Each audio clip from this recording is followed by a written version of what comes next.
Was loud. Okay. Good evening, everybody. Okay. We're going to start today's class. First of all, thank you to our sponsor, Anonymous, a local Jew who wants that this class should be sponsored and they should have the opportunity for people to hear words of Torah and encouragement, especially in our crazy times. So thank you, blank, who would like to remain anonymous, for your sponsorship. If anybody would like to sponsor a future class, please reach out to my email, rabbi@jewisherie.com. Okay, let's get into it. First, we'll start with our law of the day, or law of the week, really. Jewish practice. This is one of my favorite laws in the Code of Jewish Law. I'm not joking. This is one of my favorite. Okay, ready? Since we find the Torah distinguishing the right side with importance regarding the service of the priests in the temple, the Kohanim, the thumb of the right hand and the large toe of the right foot regarding the installment of the priests and the purification process of a mitzorah, I'm not getting into details now, and regarding the mitzvah of chalitza. Therefore, when dressing and in all other matters, one should give precedence to the right before the left. Also, when removing one's shoes or other garments, one should remove the left first, for by doing so, one honors the right. This is all regarding putting on and taking off. However, regarding tying, when it comes to tying things, the left is more important, for the tefillin are tied on the left hand, and this is a perfect segue in today's class. Hence, when one must tie, he should tie the left first. So thus, how does it come out with putting on shoes, for example? When putting on shoes with laces, a person should put on the right shoe first, not tie it, then put on the left shoe, tie it, because the left is given precedence with regard to tying, then tie the right shoe. And the same applies to other clothing. Okay, there we go.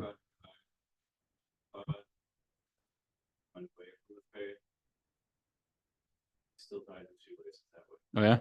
I guess it's part of the DNA. Okay, we'll also start with a little charity, because that's always important. A little tzedakah. Okay. Let's do this. The might of the Jewish people. What's the biblical mitzvah that strikes fear in the heart of an enemy? An exploration of the Rebbe's Tefillin campaign. This is a bomb class. This is going to be fantastic. I'm so excited about this. Okay. So in today's class, we'll discuss the history and the context of the Tefillin campaign established by the Rebbe before the Six-Day War, and uncover the hidden benefits of this important mitzvah and why it is so critical for these times. Today's class is based on a plethora of the Rebbe's talks, ranging from 1967, 1971, 1976. Okay, so we're starting on page 1. In this week's Torah reading, the portion of Va'eschanan, we read the verses which became the most famous Jewish prayer, the Shema Yisrael, in which the Shema, yeah, I think I read it recently today, actually, in which the mitzvah of tefillin appears. So let's read it inside. Source 1, Deuteronomy chapter 6. Hear, O Israel, and if somebody can enlighten me what the word "O" means, I still have not figured it out. I can just say, hear Israel, whatever. I guess if you say hear Israel, that means listen to Israel, but I don't know, but the comma, whatever. Hear, O Israel, the Lord is our God, the Lord is one. You shall love the Lord your God with all your heart, with all your soul, and with all your might. And these words which I command you today shall be upon your heart. You shall teach them thoroughly to your children, and you shall speak of them when you sit in your house and when you walk on the road, when you lie down and when you rise. Here's the key words. You shall bind them as a sign upon your hand, and they shall be for ornaments between your eyes. That is the mitzvah of tefillin. And you shall write them upon the doorposts of your house and upon your gates. By the way, that's the mitzvah of mezuzah. Okay, so today we're going to learn about the Tefillin campaign launched by the Rebbe before the Six-Day War and the potent effect it has. And this is especially pertinent in our day and age, or currently right now, when the Jewish people are both under attack and under threat. So a short history of the events leading up to the Six-Day War. In the months leading up to May 1967, tensions between Israel and its neighbors to the north and south, Egypt and Syria, rapidly escalated. Israeli villages in the north were repeatedly shelled by the Syrian army. Terrorists would sporadically infiltrate Israel from Jordan on the east, and Egyptian President, I'm going to pronounce his name wrong, Gamal Nasser. Oh, got it good. Okay, thank you. was rallying the Arab world with his promises to wipe Israel off the map. On May 16, over 100,000 Egyptian troops began streaming into the Sinai Peninsula. On May 19, the Egyptians demanded the immediate removal of the UN troops who were stationed between the Egyptian and Israeli forces in the Sinai. To the astonishment of the Israelis, UN Secretary General Thant complied with the expulsion order. On May 22nd, the Egyptians closed the Straits of Tiran to Israeli naval shipping, which was an act of war. With Jordan and Syria having joined an Arab military coalition headed by Egypt's Nasser, and Iraqi military units poised to cross through Jordan and join the fight, the noose was complete. 4 Arab countries, backed by many of their allies, were vowing war against the tiny Jewish land, boldly declaring their plan to drive all surviving Jews into the sea, God forbid. Those weeks known as the waiting period were a time of immense anxiety among the Israeli public and worldwide Jewry. Less than 25 years after the Holocaust, the very survival of the Jewish people was in doubt. Images of the Homefront Command designating national parks for use as cemeteries underscored the widespread conviction that the deaths of untold thousands was a best-case scenario. On Lag BaOmer, holiday Lag BaOmer, which was May 28 that year, then Prime Minister Mr. Levi Eshkol addressed the nation in a much-anticipated live radio broadcast, and the purpose was apparently to strengthen people's morale. However, with the entire country hanging on to his every word, he stumbled and stammered his way through his prepared remarks, sounding unfocused and fearful throughout. And it's likely that this was simple mistake was to blame, with that his papers having gotten out of order immediately preceding the speech. But the damage was done, and far more from reassuring the nation before the looming war, the impression of a broken prime minister raised public hysteria to new heights. On the very same day, this was Lag BaOmer, the very same day in New York, the Rebbe addressed a crowd of about 10,000 people, gathered together to mark the yahrzeit of Rabbi Shimon Bar Yochai in a festive Lag BaOmer parade. The Rebbe addressed the events in the Holy Land and expressed in clear and promising words that the children of Israel and the land of Israel were facing a great victory. By the same token, when foreigners in Israel asked the Rebbe if they should leave the country until the war was over, the Rebbe instructed them to stay in the Holy Land. These public and private statements were immediately published by Israeli media outlets, greatly encouraging the nation in those difficult times. What we're about to get into is an excerpt from that talk, from that Lag BaOmer. Just FYI, this is probably one of the most famous videos of the Rebbe, and I am, God willing, going to post a link to this on YouTube after we upload it. It's a short clip. Okay, section A, page number 2. Wrap tefillin to win the war. Our brothers and sisters in the Holy Land of Israel are currently in a state in which God is protecting them and sending his blessings and salvation in increased measure, so that they should be delivered, and they will be delivered, from the current situation with success. You have to hear the Rebbe saying it. Even if you don't understand Yiddish, you can see the subtitles. The Rebbe is very, very firm and very clear about it. Very confident. We have the obligation and merit of helping them. You can achieve this by studying another verse of Torah. The Rebbe is talking to children, by the way. Another verse of Torah and observing more and more mitzvot, not passing up any mitzvah opportunity. You should exercise love for your fellow Jews in this regard and influence your friends and families to do the same. We will then merit the fulfillment of the verses that we read yesterday in the Torah. You will dwell securely in the land. I, God, will make peace in the land, and I will be your God, the God of the entire Jewish people, wherever they are. And you will be my nation. All of us, together with all our Jewish brethren, will be God's people, and he will redeem them with his open, holy, and generous hand from all difficulties and bring them peace and security in everything they need. A week later, on the Shabbos blessing the month of Sivan, the 24th of Iyar, just 2 days before the war broke out, literally 2 days before, the Rebbe instructed his followers to take to the streets and help others wrap tefillin, especially IDF soldiers.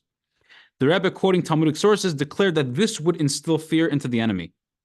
Following the Rebbe's call, Chabad Hasidim took to the streets and assisted civilians and soldiers in putting on tefillin. The public was swept up in the momentum, and thousands of Jews began putting on tefillin. Just for a little history lesson over here.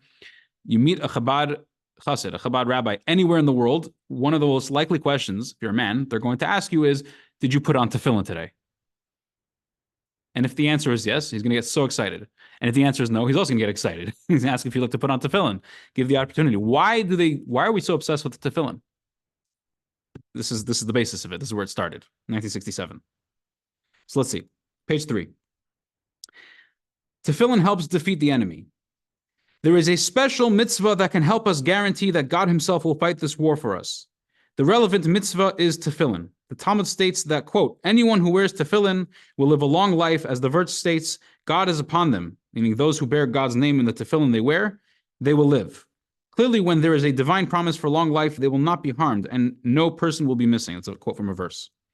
Tefillin also has an additional quality. The Talmud states in Barachot, all the nations of the earth shall see that the name of God is called upon you, and they will be afraid of you. This refers to the tefillin of the head. When they will be afraid of you, then not only no person will be missing, but the enemy will disappear completely without any need for war. Some may argue that the fear tefillin instills in the enemy is only effective while a person is wearing tefillin and not after they take it off. But that is not the simple reading of what the Talmud says. The simple reading is that the wearing the tefillin causes fear in the enemy even after they're worn. This is what we find in the case of the splitting of the sea. When the sea split, it says the chiefs of Edom were terrified, the residents of Canaan melted away. Page 4. This didn't only have an effect while the sea was actually split, it was still in effect over 40 years later. As I'll read it in the Hebrew because it sounds better. Rachav said, we heard there was a lady named Rachav, and she was living in the land of Israel. It wasn't called Israel then, it was called Canaan. She told the 2 spies that Joshua sent into Israel, we heard how God dried up the water of the Red Sea for you, and our hearts melted in fear. A great fear of you has fallen on us, so that all who live in this country are melting in fear because of you. This caused the Canaanites to dissipate on their own without any need for war. This was the case even though the splitting of the sea occurred immediately after they left Egypt, before the giving of the Torah, a long while before the Jewish people entered the land of Israel. It's about 40 years difference. The same is true in our case. When we wear tefillin, the nations see that we are Jews who have the name of God called upon them, and this will cause them to fear us so greatly that they will dissipate without any need to fight them. As the verse states, I will grant peace in the land, and the sword will not pass through your land. A story connected with this.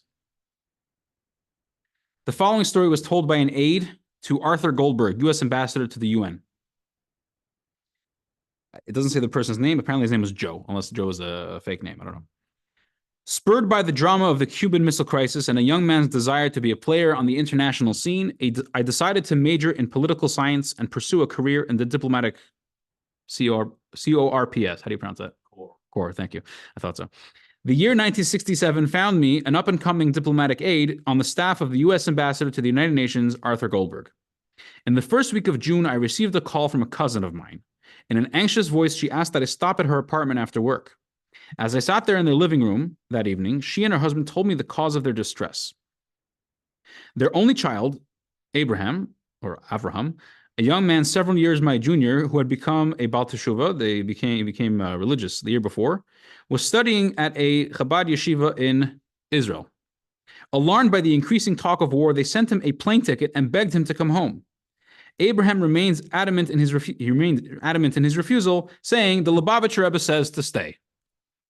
We tried to approach the Rebbe, my cousin continued. We wanted to explain to him that Abraham is our only child, that he is our entire life, and to appeal to him to please allow Abraham to return home.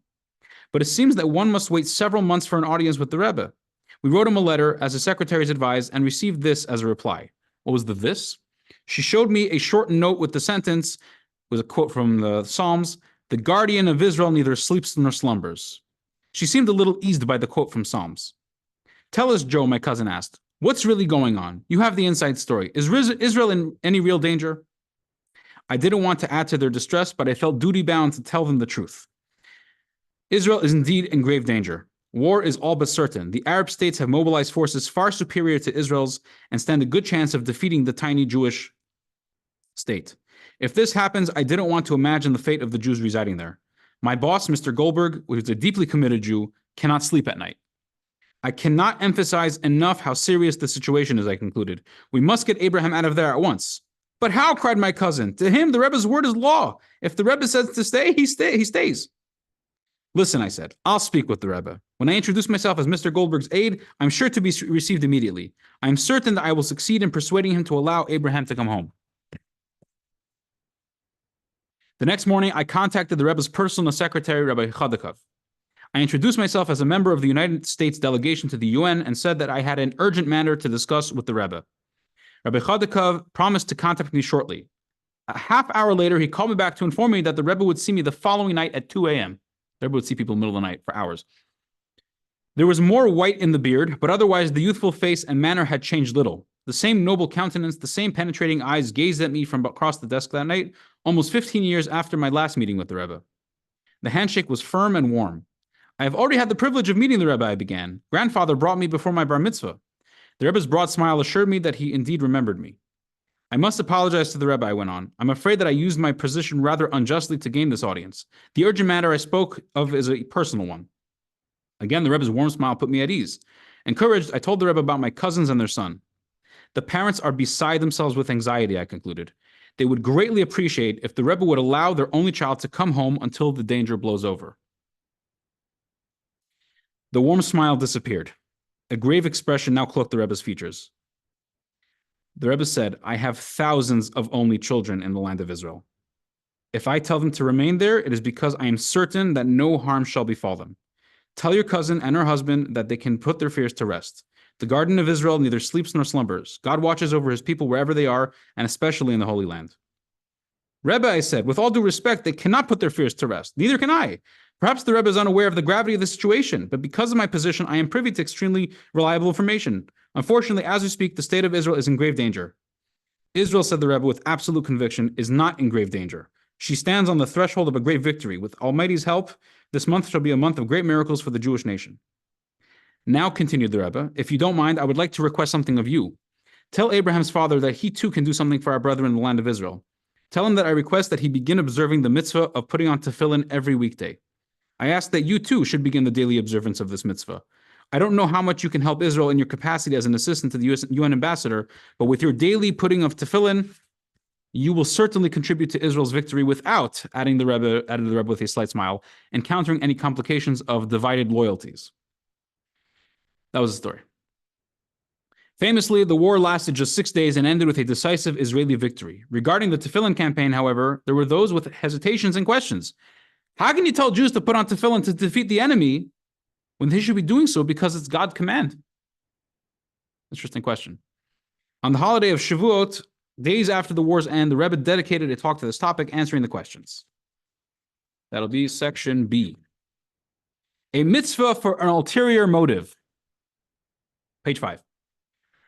Says the Rebbe, I would like to explain a particular matter that is especially relevant to the current situation in the Holy Land. I mentioned at a recent gathering that every person can provide assistance through spiritual means. Although physically speaking, we are in a different location, from the spiritual perspective, geography doesn't divide us. On this note, there is a Hasidic interpretation of the teaching, all Jews are responsible for each other, which in Hebrew is Kol Yisrael Arevim Zeh B'Zeh. The Hebrew word used here for responsible, arevim, is etymologically, if I pronounced that right, related to the word enmeshed, me'uravim. All Jews are enmeshed to the extent that we are like one body. Therefore, an increase in one part of the body affects the entire body. There are some mitzvahs that have special qualities and provide assistance in specific areas. For some mitzvahs, we don't know the associated reward, but there are those for which we know the reward and the special qualities. Regarding the current situation, there is a special mitzvah that helps everyone associated with it to live a full and proper life without any need for battle. And if they do need to go to battle, their enemies will tremble in fear of them, and the war will be brief. This is the mitzvah of tefillin. The Talmud teaches, the verse states, all the nations of the earth shall see that the name of God is called upon you, and they will be afraid of you. This refers to the tefillin of the head. The Talmud states in Tractate Menachot, anyone who wears tefillin will live a long life. As the verse states, God is upon them. Those who bear God's name in the tefillin they wear, they will live.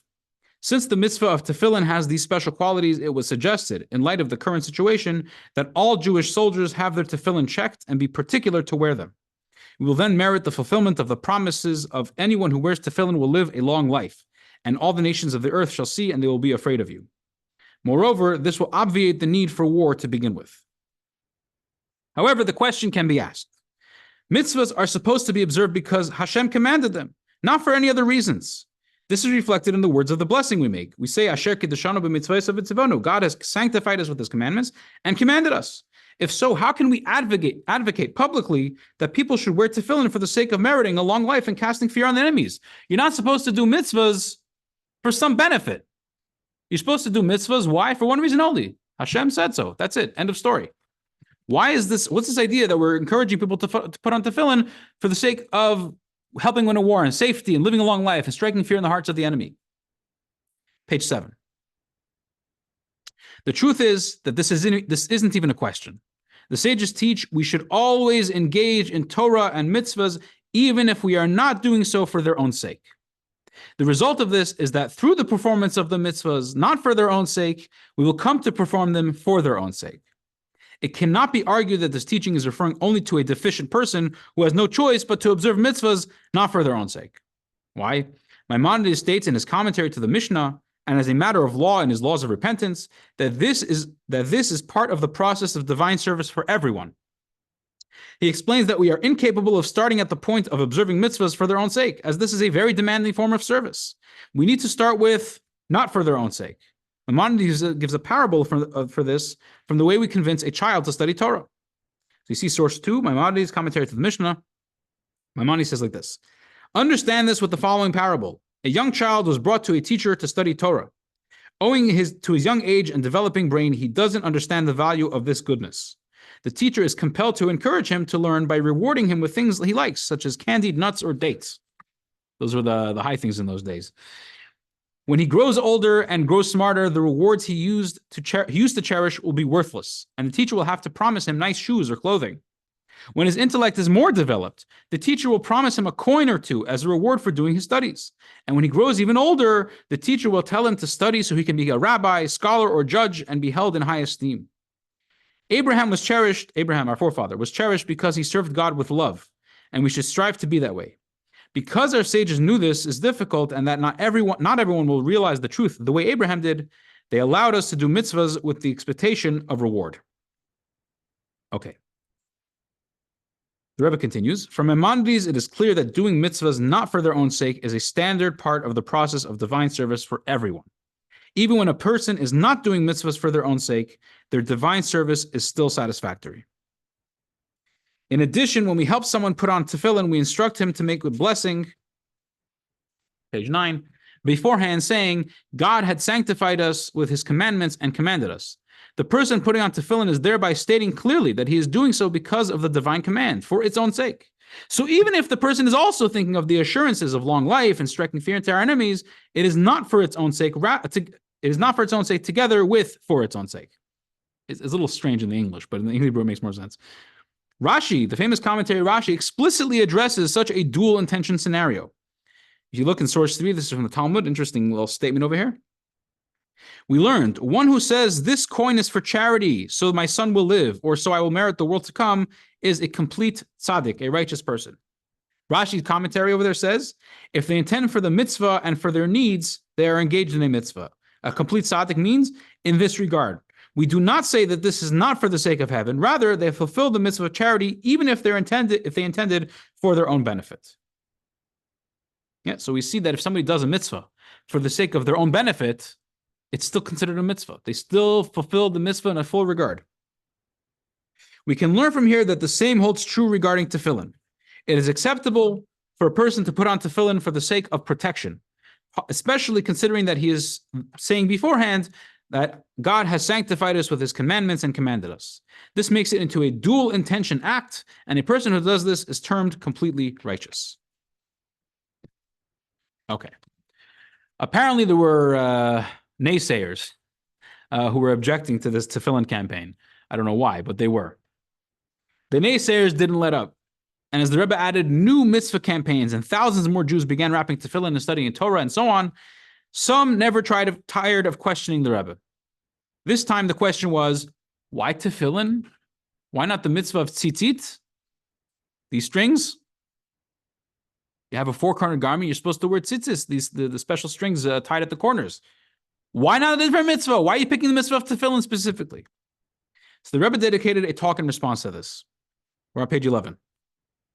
This is the place to explain the emphasis on the mitzvah of tefillin specifically, and not wearing a talit, which envelops the head and body and has the tzitzis strings attached. The purpose of tzitzit is so that you will see them and be reminded of all the mitzvot. And we are told that the mitzvah of tzitzit is equal in importance to all other mitzvot. Rashi explains that the numerical value of the word tzitzit is 600. And together with the 8 strings and 5 knots on each corner of the tzitzis, it equals 613, the total number of mitzvahs. Yet despite the great importance of tzitzis, I'm going to keep going back and forth between tzitzit and tzitzis. This is how I pronounce this. I'll keep flipping back.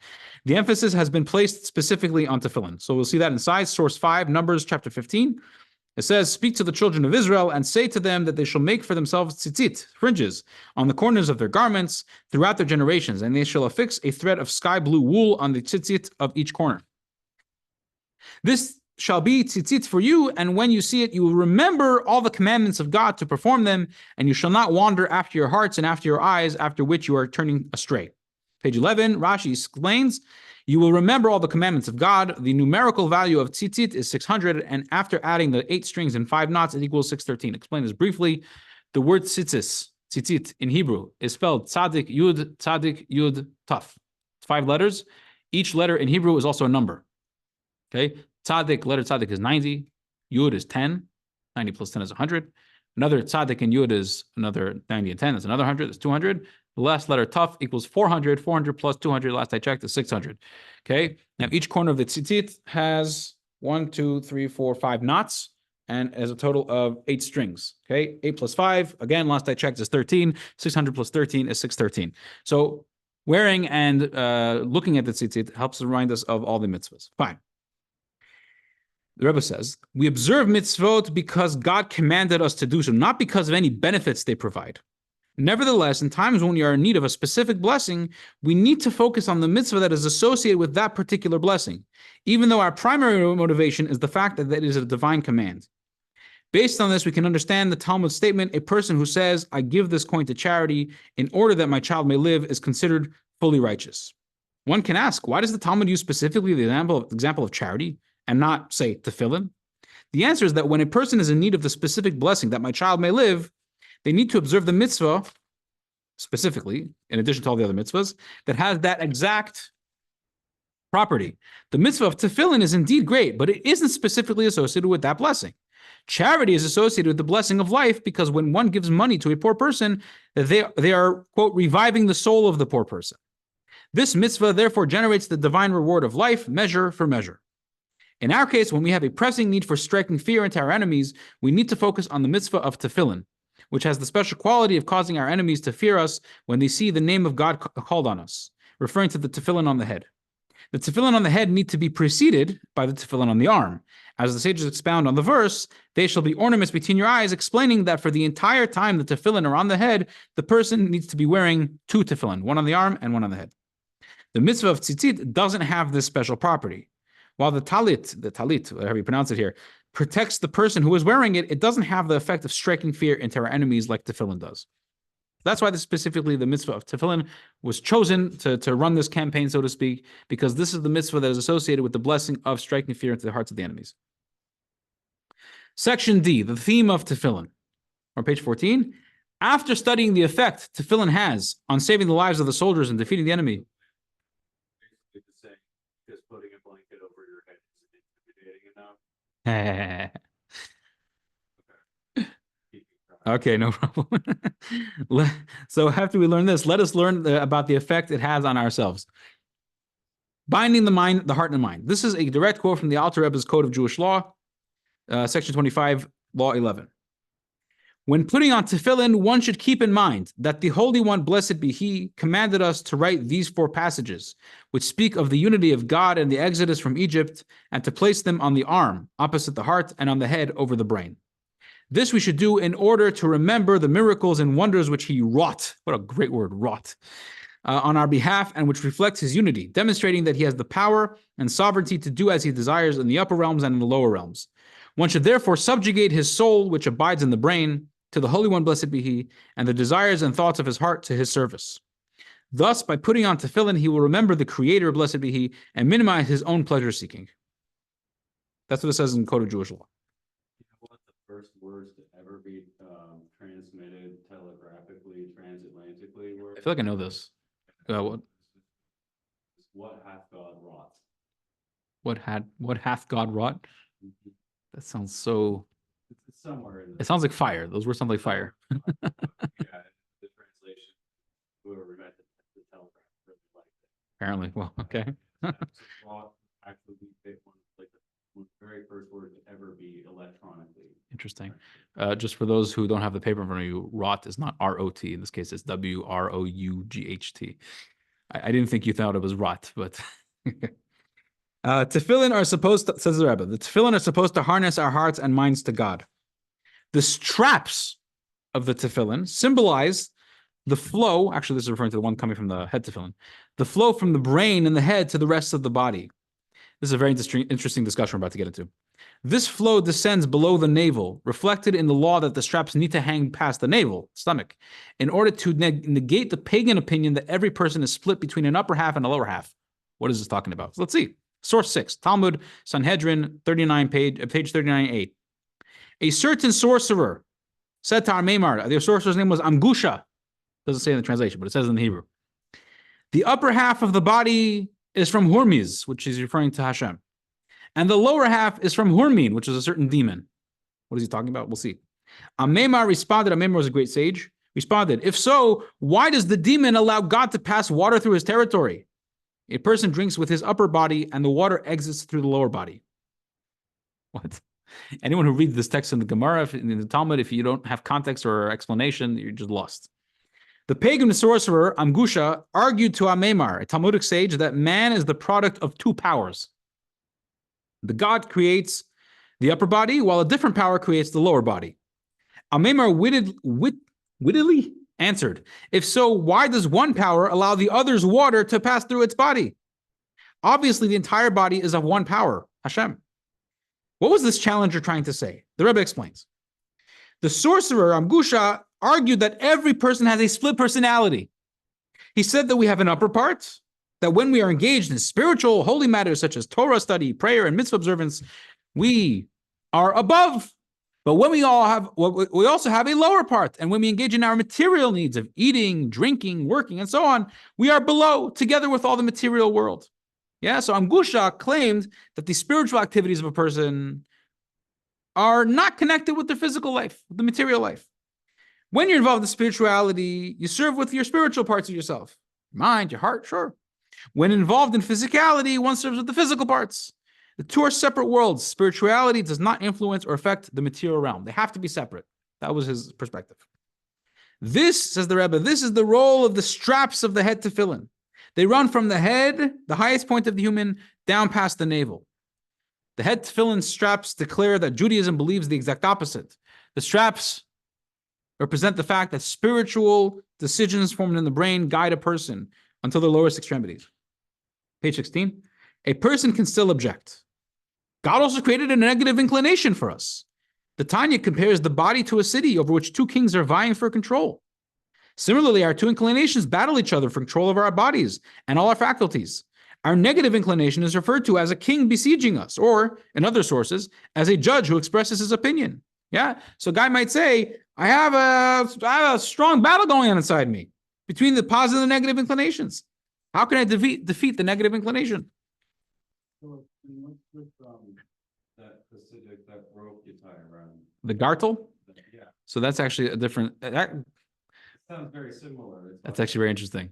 So the way I would address that is, I'll tell you what it says and then how to fit it into here. So the tefillin and the strap is representing that the spiritual is supposed to affect the material, okay? Right, that goes down past the navel, right? Down. In fact, according to Jewish law, if it stops here, for example, it's not good enough. It has to go past lower. You're saying it has to be long enough that it goes there. It's can you hear your shirt pocket? Probably. Don't quote me on that. The gartel that the Hasidic community is the one that are into that. This sounds like the same principle. Is actually in a weird way to accomplish the opposite. It's to separate between the upper and the lower. Right. So how does it make sense? You're trying to make a connection. You're trying to separate. Yeah. So this is how I understand it. The tefillin representing the strap is representing that the spiritual is supposed to affect the material. The gartel is the idea that the material should not affect the spiritual. Okay. It's a one-way street, it's supposed to be. Meaning your material life is not supposed to make decisions for how you're supposed to be a good Jew. how you are as a Jew with a Jewish soul, and you try to follow Torah and mitzvahs, that's supposed to affect your material life as well. It was a great question you brought up. Try not to give any bad ones. I haven't heard a bad one yet. Well, I keep those. Yes. Okay, binding the left side. The strap of the hand tefillin, we were talking about the head tefillin strap, now the hand tefillin, addresses this issue about the negative inclination. With this strap, we bind our left hand. By the way, if you're a lefty, this is going to be very strange for you, okay? But okay, we're talking about binding the left hand. If you're a lefty, you put tefillin on your right hand. You know this? So how does you didn't even read what it says here yet? But how does this play? How does it work? How does it play out? So interesting. The way from the Torah perspective, a right-handed person, this is their right hand, this is their left hand, the dominant hand and the not dominant hand. A lefty, their left hand is considered the right hand. It's not called the right hand, but it's called the dominant hand. And in this regard, the right hand is considered the left hand. Again, we don't call it the right hand, the left hand. The right hand is always called the right hand. The left hand is always called the left hand. But in a certain sense, a lefty, their left hand is their dominant hand. So in a certain sense, it's called the right hand, while the right hand is called the left hand. So it's still put on the left hand. Okay. With this strap, we bind our left hand. The left symbolizes everything that we need to reject because they aren't proper for us as Jews. As the Holy Zohar puts it, the strap is like a rope with which we tie up the negative inclination. We are dealing with people that aren't complete saints. A completely holy person has no negative inclination, like King David, who exterminated his negative inclination through his many fasts. We are talking about people that still have a negative inclination, but we nevertheless can serve God fully and sincerely by binding our negative inclination. We can not only silence our negative inclination and prevent it from expressing an opinion, we can go even further. When we wear tefillin on the left hand, we are connecting even the negative inclination to godliness. The word tefillin is related to the Hebrew word naftule, which Rashi explains means connection. On this note, the Sifri explains that the verse, love God with all your heart, means with both of your inclinations. We can serve God with our negative inclination just like we do with our positive inclination. I want to point out something very important. King David killed his negative inclination through fasting. He fasted a tremendous amount. Don't try this at home. King David's King David. We're not King David, okay? We, in fact, in our generation, we are encouraged to fast as little as possible. The only fasts we should be doing are the fasts that we're required to do. Kippur, Tisha B'Av, and the other 3-4 fasts throughout the year. That's it. Nothing more than that. There's the idea of a half-day fast, whatever, that sometimes has a place. Key points. I'm going to let you know in advance. I'm going to end off with a story, a great story. Key points. Before the 6-day war, the Rebbe expressed unequivocally that the people of Israel were headed for a great victory. The Rebbe explained that wearing tefillin is a segula, a spiritual merit for victory in war, and encouraged everyone to personally wear tefillin and ensure that other Jews do so as well. While the highest approach to divine service is to fulfill a mitzvah solely because of God's command, and not for any other purpose, performing a mitzvah for an ulterior motive is a beneficial first step. Furthermore, the Talmud says that one who gives charity so that his child will live is considered completely righteous, a ruling which surely holds true for someone who puts on tefillin after saying the blessing, declaring his intent to fulfill God's command. The emphasis is specifically on the mitzvah of tefillin and not on other mitzvahs like tzitzis, because each mitzvah has its own spiritual benefit, and only tefillin is a segula for frightening the enemy. Tefillin of the arm and head symbolize binding the heart and the brain. The straps of the tefillin that extend from the head to the heart symbolize the extension from the intellect into the head to the entire body, and the straps of the tefillin of the hand that bind the left hand hint at restraining the negative inclination. And the takeaway we should walk away with, one of the takeaways is, wrap tefillin daily and influence a friend to do the same. It's your powerful part in the war effort in the Holy Land. Okay. Now, I want to end off a particular story. I only heard the first time I heard the story, it was literally on Tisha B'Av. I heard it 2 days ago. Was it on Tisha B'Av? Maybe it was after Tisha B'Av. Maybe. I heard it very recently. I was so inspired. I was so taken with this story. I had to share it, and it's very much connected. 2 things. One, we pointed out that specifically the mitzvah of tefillin was chosen for this campaign to strike fear in the heart of the enemies, in contrast to the mitzvahs. Now, that doesn't mean that you should only do the mitzvah of tefillin. Ignore other mitzvahs. Other mitzvahs, even though they don't have the special quality of striking fear in the heart of the enemies, they definitely, absolutely will help in winning a war. and striking fear. I don't know, striking fear out of the hearts of the enemy, but it brings light, godly light into the world, and it definitely it strengthens the power of goodness and weakens the power of negativity, as we'll see in the story in a moment. And also, we're focusing on tefillin. Men, Jewish men put on tefillin. Women don't put on tefillin. What could they do? Children don't put on tefillin. What are they supposed to do? Let's hear the story. Okay. Now, I heard the story from somebody who read the story from the original source. So I think it's a pretty good relating of the story. I hope I do a good job.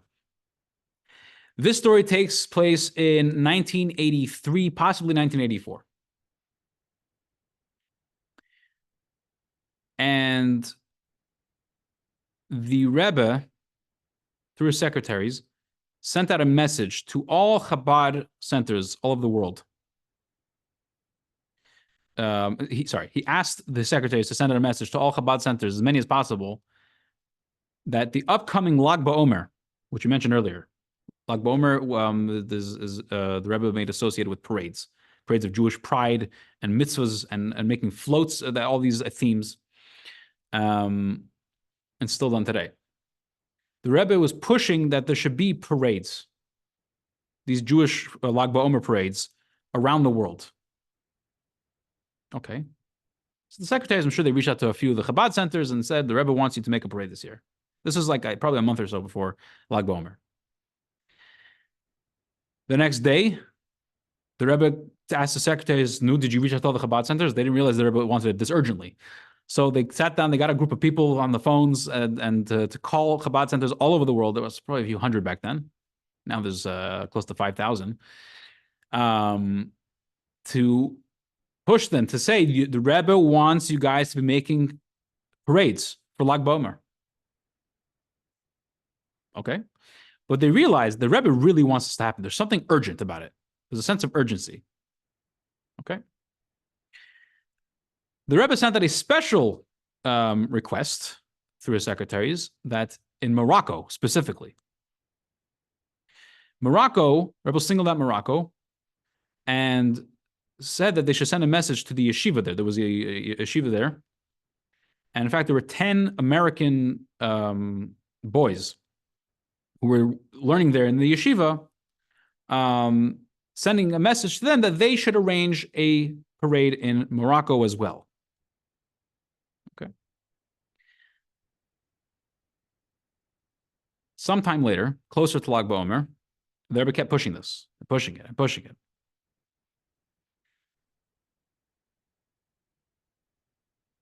Get back to Morocco in a second. Around this time, actually between 81 and 85 roughly, once in a while, the Rebbe called for, like we mentioned earlier, half-day fasts.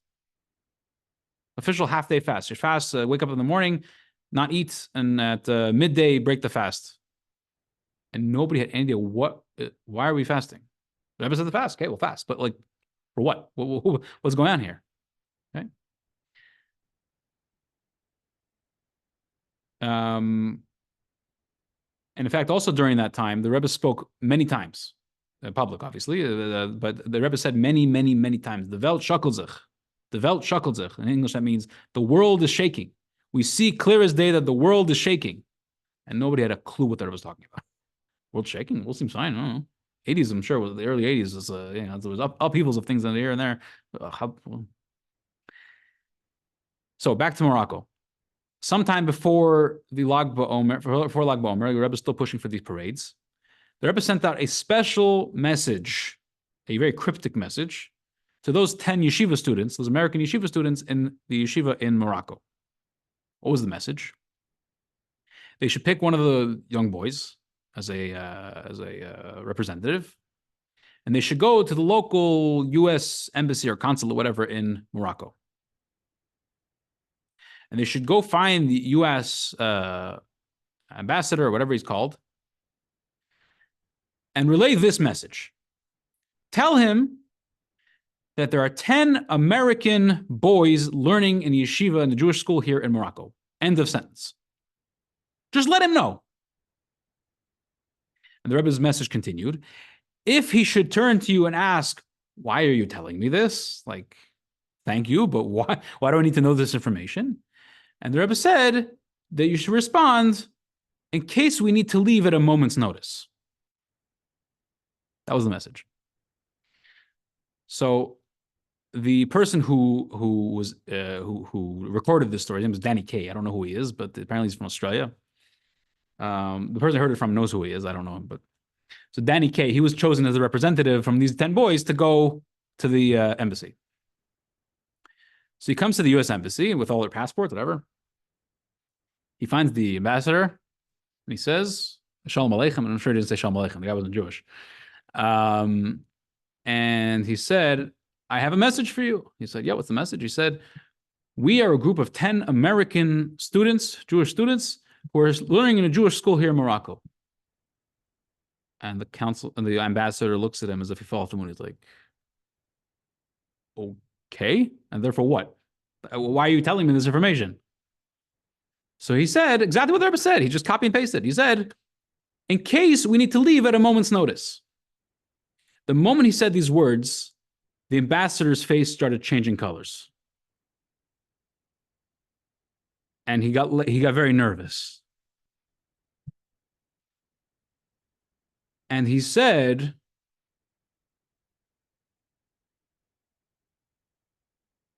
what information do you have? So the yeshiva student very, very confidently said, I don't know. He didn't know. That's all he knew. He knew to pass on a message. So the ambassador responded, you are relaying to me very, very, very crucial information. Where are you getting this information from? So he gave him the Rebbe speech. What's the Rebbe speech? He told him there's a rabbi in Brooklyn. He's the leader of the Jewish people, and he's the head, and he knows what's going on, and he works to make sure that everyone is safe and secure and happy and connected to God and so on and so forth. So the ambassador said, if your rabbi is so aware and so knowledgeable and so wise, and he knows all this information, what does he suggest to be done about the situation? So he was very this yeshiva bacher, the yeshiva boy was very on point, and he just answered what felt right to him, and he said, the Rebbe says, what should we do? He's translating Lag BaOmer parade into American English. He said that we should rally Jewish kids to pray and to learn verses of the Bible, of Torah, and to do good deeds, give charity, and do mitzvahs. And the ambassador was very disappointed by this response. What was going on? So apparently this is even today is not well known. Apparently there was a near nuclear war that happened in the early 80s. You can look this up. It's on, I Googled it before the class. I wanted to see more info about it. You could Google near nuclear war 1983. You'll see more info about it. Apparently, between America, the U.S., and the Soviet Union, there was a tension, a very intense tension that was very under wraps of threats of nuclear war. And the Soviets were concerned that America was going to do a preemptive strike with a nuclear warhead. And they were analyzing to see what was the likelihood that they're going to do this, and they were going to try to do it first, and nobody knew about it. So when this ambassador, who was privy to certain information, has this bacher, this yeshiva boy, come in and say, I'm letting you know there's 10 of us here, and he says, why are you telling me this? And he says, in case we need to leave at a moment's notice. How does this simple Jewish kid know this information? He didn't. So what do we see from this story? Oh, so what was the result? What happened? Nothing. That's what happened. There was no nuclear war. So even if the ambassador wasn't too impressed with this method of winning a war, of dealing with these threats by praying and adding in charity and mitzvahs and learning Torah, he might not have been impressed by it, but it impresses Hashem, it seems like, and that never happened. So all who are watching this or listening, I encourage you, you're a man, put on tefillin daily as much as you can. If you're a Jewish woman, light Shabbos candles before Shabbos. If you're a kid, if you're anybody, do other mitzvahs. There's plenty of mitzvahs to do. You can study Torah. You can give tzedakah. You can Keep a little bit of Shabbos if that's something that you're not used to. A little bit here and there always helps and always works. Do what you can will bring peace and salvation to the entire universe. Have a great night and a good Shabbos.